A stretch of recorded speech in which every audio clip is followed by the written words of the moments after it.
Welcome back to Newsmax Prime. Today, China devalued its currency in response to its failing economy. John Bachman has more. Some financial experts are calling it an act of war, a currency war to be exact. Think about it. China needs to up its exports to improve its sagging economy. So by making its currency less valuable compared to other global currencies, China can make products manufactured in other parts of the world effectively more expensive and harder to export. That's the simple part, but there's much more to it than that, and that's why the world economy is reacting with such great concern today. China has rattled the global economy. The 2% devaluation of the yuan has already pushed the U.S. dollar higher, and right away, U.S. stock indices dropped more than 1%. Global equity markets also fell sharply. Oil sank even further. It also raised fears about a new currency war as other nations devalue simply to compete with China. And there are political implications. Donald Trump says China's surprise move is going to have a huge impact.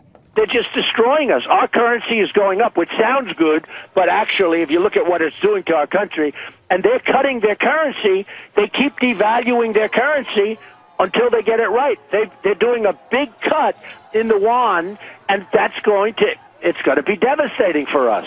According to the Wall Street Journal, the most immediate effect is that it signals to the world that Beijing thinks the Chinese economy is sputtering. The move suggests China is looking for ways to get it going again, but it also has major implications for the U.S. and other countries that trade with China because it puts their companies at a disadvantage. The move could also add some tension when President Xi Jinping visits the United States in September. Back to you. Thanks very much, John. For more on this story, let's bring in Peter Schiff, the CEO of Euro-Pacific Capital. He joins us via Skype from Connecticut. We heard Donald Trump say this will be devastating to the U.S. Peter, do you agree with that assessment? No, there are a lot of problems for the U.S., but this is not one of them. You know, China's economy is not failing, and this is a small devaluation, 2%. The Chinese currency has increased in value dramatically over the past several years, along with the U.S. dollar. So this move was motivated not by the exchange rate between the yuan and the dollar, but between the yuan and all the other currencies, because the dollar is in a bubble right now. The dollar is very overvalued, and since the yuan was pegged to the dollar, that currency rose along with the dollar. So this is a very small devaluation, which I think is only temporary, because I believe the dollar is a bubble. In fact, the dollar was actually down today against the euro. It was only up against some of the commodity currencies and the yuan. But I think this dollar bubble is going to burst. Our economy is in much worse shape than the Chinese economy. I think the Fed is going to be forced to admit this. I think they're not going to be raising interest rates. I think they're going to be doing QE4. That's going to sink the dollar. And then the Chinese are going to have to revalue their currency much higher in the future against the dollar. And it's the dollar collapsing that's going to hurt the U.S., not this recent move by China. So in everyday language, this devaluation of the yuan is not that big a deal, but you really see the American dollar collapsing.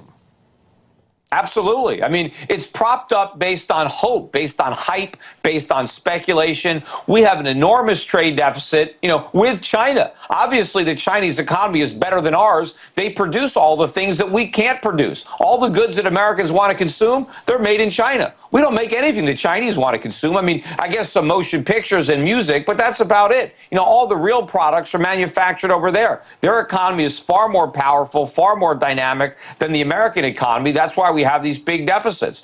But people believe in the myth of this U.S. economy. They believe that this bubble is genuine. They made the same mistake in the late 1990s. They made the same mistake, before the financial crisis of 2008. They're making a mistake again. We are on the verge of a much worse financial crisis than the one we went through in 2008, and it's going to take the form of a currency crisis. You're talking about currency wars. America is going to win the currency war, which is a race to the bottom, right? And you don't want to win a currency war, because a currency war is different from most wars in that the object is to kill yourself. And unfortunately, we're going to succeed.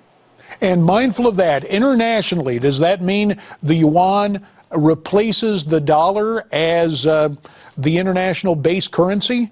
We've got about a minute left. It very well may. Who knows? I mean, I think the Chinese are accumulating a lot of gold. I think they're, being very quiet about how much gold they're buying. In fact, I think they're deliberately misrepresenting how much their gold holdings have increased. They are taking advantage of the recent weakness in the price of gold to buy more. And by the way, the gold was up today. Not only was it up big in terms of the yuan, but it rose in terms of the dollar as well.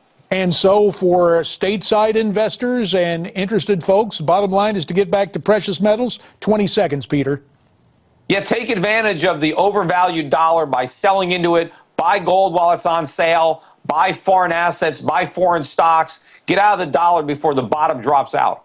All right, Peter Schiff, the bottom didn't drop out, but we lost your picture via Skype. However, we got your excellent advice, and we always appreciate your point of view. Thanks again. So, you heard what Peter had to say. What do you think of this currency war? We'd love to get your comments. Best place to send them, this site, newsmaxtv.com/comments. We're coming back with more on Newsmax Prime.